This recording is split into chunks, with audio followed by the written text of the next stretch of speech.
আজ শুরু থেকেই পাঞ্জাব সুপার কিংস রাজস্থান রয়্যালসকে চাপের মধ্যে রেখেছিল।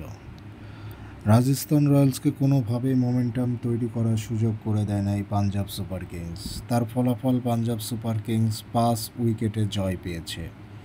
আইপিএলের চলতি আসরে সবার আগে প্লে অফ নিশ্চিত করেছে কলকাতা নাইট রাইডার্স। দ্বিতীয় দল হিসাবেও রাজস্থান রয়্যালস প্লে অফ নিশ্চিত করেছে, তবে দলটির সেরা দুয়ে থাকা নিয়ে অনিশ্চয়তা তৈরি হয়েছে। আজ পাঞ্জাব সুপার কিংসকে হারাতে পারলেই সেই চিন্তা থেকে মুক্তি পেত রাজস্থান রয়্যালস, কিন্তু নিজেদের আক্ষেপ বাড়িয়ে আজ পাঞ্জাব সুপার কিংসের কাছে তারা 5 উইকেটে পরাজিত হয়েছে। গুয়াহাটির বার্সাপাড়া ক্রিকেট স্টেডিয়ামে টসে জিতে প্রথমে ব্যাটিংয়ে নেমে নির্ধারিত 20 ওভারে 9 উইকেট হারিয়ে 144 রান তুলে রাজস্থান রয়্যালস।